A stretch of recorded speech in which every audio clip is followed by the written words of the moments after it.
वाईएम news and योजना हरियाणा और सरकारी जॉब सिटी यूट्यूब चैनल, दोनों यूट्यूब चैनल पर आपका बहुत बहुत स्वागत। उम्मीद आशा कामना करता हूं आप सभी भाई बहन ठीक होंगे, बेहतर होंगे। हरियाणा राजनीति का गलियारा एक बार फिर आपके समक्ष लेकर हाजिर हो गए। बड़े कॉल व संदेश व कमेंट मुझे इस विषय में प्राप्त होता है, जब से सर्वे निकाला है सर राजनीति का गलियारा जल्दी लेकर आया करो। तो अंदर से चीजें जब मिलती हैं, अंदर से खबर जब मिलती है, सर भी तभी आपके लिए लेकर हाजिर होता है। तो साथियों, बड़ी बड़ी ब्रेकिंग और हरियाणा राजनीति के इतिहास में सबसे बड़ा जनसेवक नेता और सब कुछ अपना, जब हम फील्ड पर गए, जब हमने हरियाणा को नापा, तो हरियाणा की एक कंस्टिट्यूएंसी के अंदर एक नेता ऐसा है जिसकी अपनी सरकार है। वो सरकार का हिस्सा नहीं है, लेकिन कन्या बहन बेटियों के लिए कन्या सगुन योजना नामक एक योजना चला रखी है, फ्री बस योजना चला रखी है, रसोई योजना चला रखी है, आप बात करें निशुल्क दवाई चला रखी है। इतनी सुविधाएं सरकार नहीं देती जितनी सुविधाएं वो नेता देने लग रहा है। तो हरियाणा की राजनीति के अगर इतिहास में इतनी ज्यादा जनसेवा किसी ने मुझे नहीं लगती की है, तो इसलिए उसको दिखाना भी का फर्ज भी हमारा बनता है। और हम तो और भी राजनीतिक लोगों से कहना चाहते हैं, आपको भी जितना आपसे संभव हो पाए आपको भी जनसेवा करनी चाहिए। इस पर विस्तार से चर्चा करेंगे। दूसरा बड़ा, CM Manohar Lal Khattar, deputy CM Shri Dushyant Chautala, दोनों का सीट बदलना लगभग तय हो चुका है। राजनीतिक गलियारों में ये चर्चाएं आम हो चुकी हैं। माननीय मुख्यमंत्री श्री मनोहर लाल जी किस विधानसभा सीट से अपना आगामी चुनाव लड़ेंगे ये अभी फाइनल नहीं है, हम एक बार फिर दोहरा देते हैं। बाकी चर्चाएं हैं, सारी चीजें तैयार कर ली गई हैं। तो ऐन वक्त पे ऐसा पिछली बार भी देखने को मिला था, गुरुग्राम विधानसभा की तैयारी सीएम साहब की थी और संकेत भी दे दिए थे, लेकिन ऐन वक्त पे फिर करनाल में गए। अब की बार करनाल में वो पोजीशन सीएम साहब की नहीं है, चुनाव जीत जाएंगे लेकिन उस तरीके की पोजीशन नहीं है। जबकि डिप्टी सीएम श्री दुष्यंत चौटाला का उचाना से पलायन तय हो चुका है। इसमें तो आप ये समझ सकते हो अगर मगर की भी कोई संभावना है हमें नहीं लगती। जितना हमारा राजनीतिक अनुभव है या जितना हम राजनीति को बारीकी से देखते हैं और बांचते हैं और जांचते हैं, क्योंकि उसके पीछे उचाना के लोगों से जाकर पूछे, उचाना जब आप जाइए तो आप खुद महसूस ये कर सकते हैं। और इसको लेकर राजनीतिक गलियारों में एक चर्चा है, उस सीट का मन लगभग बना लिया है, उस पर भी बताएंगे। और दीपेंद्र सिंह हुड्डा आजकल जो है जबरदस्त तरीके से रैलियां हों, हरियाणा में अगर कोई नेता वर्तमान में पसीना बहा रहा तो दीपेंद्र सिंह हुड्डा जी हैं। विधानसभाओं में अब की बार भावी सांसद साहब और वर्तमान में भी सांसद हैं, वो ज्यादा रुचि दिखा रहे हैं। भूपेंद्र सिंह हुड्डा ने भी पूरा का पूरा जो मैदान है खुला छोड़ दिया है दीपेंद्र सिंह हुड्डा के लिए। जहां भी कोई भी नेता रैली मांगने जाए, दीपेंद्र सिंह हुड्डा की रैली वहां होती है। आपने देखा होगा प्रतिदिन जो है पूरा हरियाणा नापने का काम दीपेंद्र सिंह हुड्डा भी कर रहे हैं। हो सकता है हरियाणा कांग्रेस की यदि सरकार बने तो भावी मुख्यमंत्री आप दीपेंद्र सिंह हुड्डा को मान सकते हैं। उनका सर्वे किस सीट को लेकर है, रोहतक लोकसभा वो लड़ेंगे। एक भूपेंद्र सिंह हुड्डा जी का बयान हाल ही में प्रकाशित हुआ था, आपने देखा हो, तो उन्होंने ये जिक्र किया था कि रोहतक की जो लोकसभा सीट है उस पर हम मजबूत प्रत्याशी उतारेंगे। तो बाकी दीपेंद्र सिंह हुड्डा हाईकमान का प्रेशर रहेगा, लोकसभा भी लड़ेंगे जहां तक हमें लगता है, और एक विधानसभा की सीट जो है उन्होंने अपने लिए फिक्स कर रखी है, वो भी हम आपसे चर्चा करेंगे जैसा राजनीतिक गलियारों में चर्चाएं चल रही हैं। तो सबसे पहले हम इस चेहरे का जिक्र करना चाहते हैं। ये चेहरा राजबीर फरेटिया, हरियाणा की राजनीति के इतिहास में कोई भी इतना बड़ा समाज सेवक पैदा नहीं हुआ है जितना ये हमने लोहारू के अंदर जाकर देखा। यहाँ जो है आप जो है खुद सोचने पे मजबूर हो जाएंगे। पहले हम इनका वो दिखा देते हैं। लोहारू हलके की छात्राओं को भाई राजबीर फरेटिया की तरफ से 36 नई बस, कुल अब 3 नई बस ये लग्जरी उपलब्ध कराई है। टोटल 36 बस जो है छात्राओं को उपलब्ध करा दी गई हैं। वो प्रत्येक गांव से जो है छात्राओं को उनके जो कॉलेज है वहां तक पहुंचाने का ये काम करती हैं। साथियों, ये आप पूरा का पूरा जो डाटा है आप देख सकते हो। अब आप सोच रहे होंगे कि ये तो विधायक बनने के लिए ये काम कर रहे हैं, मैं आपको ध्यान दिला दूं, ऐसे भी हमारे जो है हरियाणा प्रदेश के हम विधानसभाओं में घूमे जो ना सत्ता में होते हुए भी विकास नहीं करते और वैसे भी जनसेवा का काम नहीं करते। तो जन सेवा करने के लिए एक बहुत बड़ा दिल होना चाहिए। बलराज कुंडू में कहीं ना कहीं वो दिल है। उसके बाद बलराज कुंडू से भी बड़े पैमाने पे अगर कोई कर रहा है तो राजवीर फरेटिया कर रहे हैं। आप लोहारू जाके देखना, जेपी दलाल कृषि मंत्री जी हैं। अगर कांग्रेस का टिकट राजवीर फरेटिया को मिलता है तो मुझे लगता है इतना जो है जन सैलाब और इतना वोटिंग में तब्दील होगा कि लगभग मैक्सिमम 12 बजे हरियाणा के अंदर सबसे पहली जीत दर्ज कांग्रेस की जो है लोहारू हल्के से आपको देखने को मिल सकती है। और वो जब हम ग्राउंड पे गए वो चीजें हमें देखने को मिली। जो गरीब तबका है, बिल्कुल यूथ है जो वो फोकस है। और यहाँ आप देख सकते हो कन्या, ये आप ये बस है। आगे मैं और बताऊं, 3 बेटियों के लिए 1 लाख, एक कन्या सगुन योजना आप सोच नहीं सकते। सरकार से कन्या सगुन योजना के लिए आप जब जाते हो ऑनलाइन आवेदन फॉर्म भरो, आवेदन फॉर्म भरने के बाद पता नहीं वो फॉर्म आपका एक्सेप्ट होता है रिजेक्ट होता है। उसके बाद फिर जो है दफ्तरा के चक्कर काटो, दफ्तरा के चक्कर काटने के बाद भी लिस्ट में नाम आया नहीं आया, हो सकता है वहां सिफारिश वाले को कन्या सगुन योजना के तहत वो राशि मिल जाती है। सरकार कितना कन्या सगुन राशि देती है? 71,000। राजवीर फरेटिया कितना दे रहा है? 1 लाख रुपए जो है कन्या सगुन योजना का नाम पर। जन सेवा का जज्बा होना चाहिए और सभी विधानसभाओं के अंदर ये जो है सभी नेताओं को जिसका जितना है वो उसे जनसेवा करनी चाहिए, प्रेरणा लेनी चाहिए। तो 1 लाख रुपए जन उसका है, बिन जिसकी माँ बाप नहीं है, कन्या सगुन योजना का पूरा ड्राफ्ट है। जिनके माता पिता नहीं है 1 लाख रुपए है, और जिनके माँ नहीं है और पिता जिंदा है उनको 51,000 रुपए। वैसे भी कन्या दान करते हैं, ऐसा नहीं है। सगुन योजना के तहत उनके लिए भी है जिनके माता पिता उपलब्ध हैं, उनके लिए भी है जिनके माता पिता जिंदा हैं। तो ये जनसेवा। और आप जाकर देखिए, मैं हैरानी की बात आपको बताऊं, आप आश्चर्य होगा आपको। और लोहारू में का कोई आप पूछना, उनसे संवाद करना।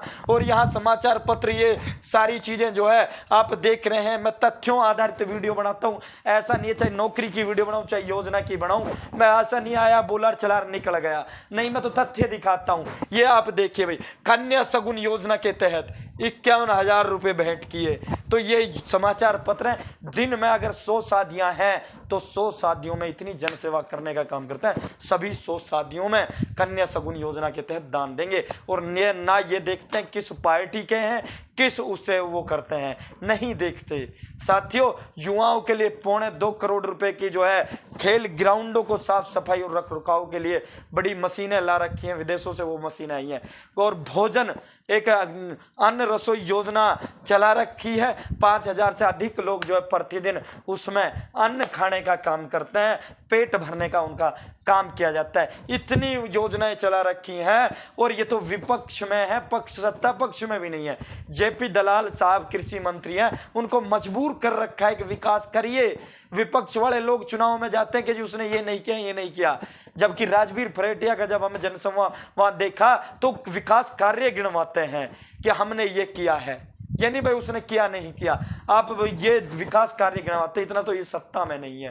तो साथियों, ये आप देख सकते हो, ऐसे जो है नेता जो है हरियाणा की राजनीति में मुझे नहीं लगता पैदा हुआ है। और मेडिकल सुविधा, फ्री जो है दवाइयों का भी योजना इन्होंने चला रखी है। हम तो ये चाहते हैं विधायक बने, और जो है जनता ने लगभग तय कर दिया है। लोहारू की जो है सीट कांग्रेस की फिक्स सीट है। यदि राजवीर फरेटिया को टिकट मिलता है, राजवीर को यदि टिकट नहीं देगी, सोमवीर को टिकट मिला तो अगर मगर कुछ नहीं है, जेपी दलाल शायद चुनाव जीत जाएंगे। सोमवीर फिर भी टक्कर में नहीं आएंगे। तो कांग्रेस को टिकट वितरण को लेकर करना पड़ेगा। ये जो है अब राजवीर, इसके बाद अब इन 3 चेहरों पर चलते हैं। मनोहर लाल खट्टर किस विधानसभा की ओर रुख करने जा रहे हैं? आपको भी अपने नेताओं से कहना चाहिए, इसको दिखाने का मकसद यही है। आपको भी अपने नेताओं से कहना चाहिए कि आप जनसेवा करिए, आप जनसेवा करिए। ऐसा नहीं है नेताओं के पास पैसा नहीं होता। जो एक विधायक बन गया 7 पीढ़ियों तक उनसे वो जो इतना कमा लेते हैं, 7 पीढ़ियों तक खत्म नहीं होता। जनसेवा का जज्बा होना चाहिए, वो जनसेवा करनी चाहिए। यानी विधायक बनने के लिए नहीं कर, विधायक तो व्यक्ति वैसे भी बन जाता है, ये ना करे तब भी व्यक्ति विधायक बन जाता है। तो साथियों, अब बात इसकी करेंगे। यहाँ जो है अच्छा कदम कोई भी नेता उठाएगा किसी भी पार्टी से, हम तारीफ करेंगे और स्पेशल कवरेज उसकी करेंगे। बशर्ते उसका होना चाहिए। ऐसा नहीं फ़ोन आया सर ये तथ्य भी वो उसे देने पड़ेंगे मेरे लिए, तब हम वेरीफाई कर फिर उसको दिखाएंगे। तो साथियों अब बात करते हैं सीएम मनोहर लाल किस विधानसभा सीट से चुनाव लड़ने जा रहे हैं। Deputy CM Dushyant Chautala. इन सीएम मनोहर लाल अब की बार जो है करनाल विधानसभा सीट को उनका छोड़ना लगभग तय हो चुका है। सीएम मनोहर लाल फरीदाबाद की शहरी जो सीट है उससे विधानसभा चुनाव लड़ सकते हैं। एक बड़ी ब्रेकिंग राजनीतिक गलियारों से हम आपको दे रहे हैं। फरीदाबाद एक तो ये शहरी सीट हो जाती है और दूसरा इसके अंदर क्या है, इस सीट के अंदर ये पंजाबी बाहुल्य ये सीट है। सीएम मनोहर लाल पंजाबी जो है उस समुदाय से ताल्लुक़ रखने वाले व्यक्ति हैं। वैसे सीएम साहब ने कभी जो है किसी उसकी राजनीति नहीं की है। तो साथियों फरीदाबाद विधानसभा सीट का मन इन्होंने बना लिया है। शहरी फरीदाबाद सीट से ये चुनाव अब की बार माननीय मुख्यमंत्री श्री मनोहर लाल खट्टर जी उतर सकते हैं। जबकि करनाल में पोजीशन आज की तारीख में सीएम की उतनी अच्छी नहीं है। चुनाव वो जीत जाएंगे लेकिन मार्जिन बहुत कम आपको देखने को मिलेगा। करनाल के अंदर अगर जब हम गए सीएम चुनाव जीत जाएंगे, करनाल से उतरते हैं लेकिन मार्जिन वो देखने को नहीं मिलेगा। अगर हमने जब वो सर्वे किया था, डिप्टी सीएम का भी बताएंगे, जब हमने सर्वे किया था तो कांग्रेस हमारे सर्वे में 52 सीटों पर खड़ी है। हमने उसका पूरा का पूरा जिक्र किया, सीट वाइज भी लेखा जोखा पूरा बयान किया था। लाखों लोगों का उस पर हमें प्यार भी मिला है। दूसरा, कांग्रेस भारतीय जनता पार्टी 28 से 32 सीटों पर आज हरियाणा प्रदेश के अंदर खड़ी है और जननायक जनता पार्टी की हालत बहुत बुरी है। खाता ना खुले बड़ी बात है, जबकि इंडियन नेशनल लोकदल की जो स्थिति है वो अच्छी है। 3 सीटें ये क्लियर कट चुनाव जीतने जा रही हैं। 3 सीटों पर इंडियन नेशनल लोकदल, 5 से 6 सीट ऐसी हैं जहां ये मुकाबले में है। जहां जननायक जनता पार्टी 10 सीटों के साथ प्रदेश में आई थी वहां आपको इनेलो देखने को मिल सकती है। बाकी ये जो 9 सीटों पर ये फाइट में है, 5 या 6 सीट जो है इनेलो अब की बार विधानसभा के अंदर जीत सकते हैं। इनेलो का अच्छा वो है बनिस्बत इनके, दुष्यंत का तो हाल बेहाल हो चुका है। एक रोहतक वाली ताई हमें मिली, कहने लगी बेटा वो दुष्यंत देखा के, मैंने बोला बेटा ताई के बात से दुष्यंत से के काम से, बोला वो रोहतक में आया, ऐसा बोला ताई जो है 5100 रुपये थारी पेंशन हमारी सरकार बनवा दो, 5100 रुपये थारे खाते में आ जाएगी। तो बेटा सरकार भी बनवा दी, 4 साल भी हो लिए, अभी तक 5100 रुपये पेंशन का कुछ अता पता नहीं है। और डिप्टी सीएम के जो छोटे भाई हैं दिग्विजय सिंह चौटाला जी आजकल दिख नहीं रहे हैं। आक्रामक बल्लेबाजी के लिए जाने जाते हैं, पता नहीं आजकल कहाँ चले गए। हम भी जो है वो उसका वेट करते हैं कहाँ चले गए। लंबे लंबे छक्का भारतीय जनता पार्टी पर वो मारते हैं।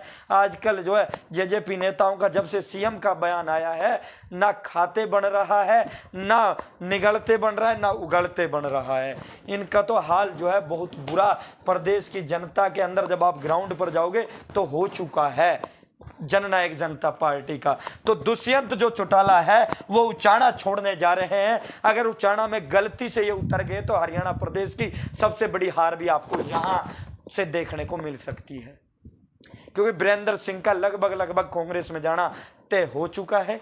जिस तरह उनका जो है जंतर मंतर पर जाना हो, ये राजनीति में कदमों से ही आपको जो है वो लगाने पड़ते हैं। जंतर मंतर हो गए, भारतीय जनता पार्टी पर बयानबाजी कर रहे हैं और बृजेंद्र सिंह जो सांसद हैं वो भी लगातार बयानबाजी भारतीय जनता पार्टी पर सभी मुद्दों पर खुलकर कर रहे हैं। एक विपक्ष की जो भाषा है वो बोल रहे हैं, तो आपको देखने को मिल सकता है।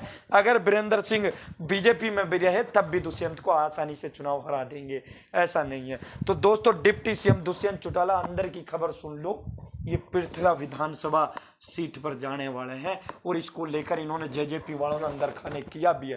पृथला पलवल की जो है, ये पलवल जिला की विधानसभा सीट है। पृथला सीट पर जो है दुष्यंत चौटाला चुनाव लड़ सकते हैं। और पृथला सीट की वर्तमान जो स्थिति है अगर मैं आपको बताऊं, दुष्यंत चौटाला यदि पृथला से चुनाव लड़ते हैं तो चुनाव जीत सकते हैं। इसको लेकर हमने भी पृथला के अंदर सर्वे किया, वहाँ के लोगों में अंदर खाने ये जो चर्चाएं चल रही हैं, चर्चाओं का जो बाजार है वो गर्म है। और ये जो गर्म क्यों हुआ वो एक बड़ी वजह थी जिस वजह से ये चर्चाएं चल रही हैं। बाकी जुलाना पर भी प्रेम दिखा रहे हैं, जुलाना पर अभय चौटाला और सुनैना चौटाला में से भी एक कैंडिडेट का आना तय है। रवि चौटाला जो अभय सिंह चौटाला के सुपुत्र हैं, फतेहाबाद से वो भी चुनाव लड़ेंगे।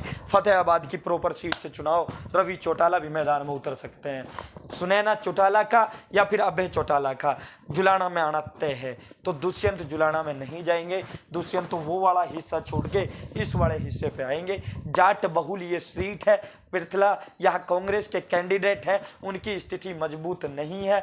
दूसरा, यहाँ का जो जाट है उनके अंदर वो आक्रामकता या फिर भारतीय जनता पार्टी के प्रति वो असंतोष नहीं है जो आप इधर के जाटों की अगर हम बात करें।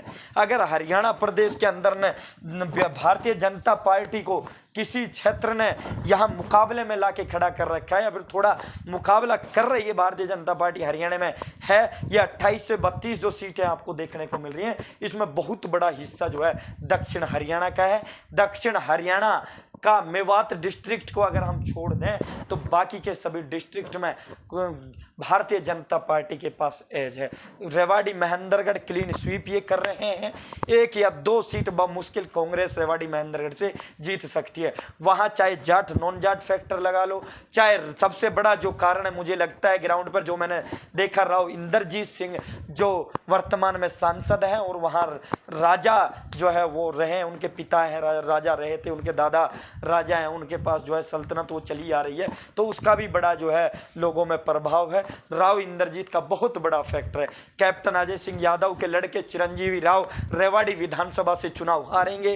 राव दान सिंह चुनाव हारेंगे यदि बीजेपी ने रामविलास शर्मा को टिकट काट दिया तो। यदि रामविलास शर्मा का टिकट जो है बीजेपी नहीं काटती है, रामविलास शर्मा को ही टिकट देती है, तो राव दान सिंह चुनाव जीत जाएंगे। साथियों, अगर नहीं आया तो राव दान सिंह का भी लुढ़कना लगभग तय है।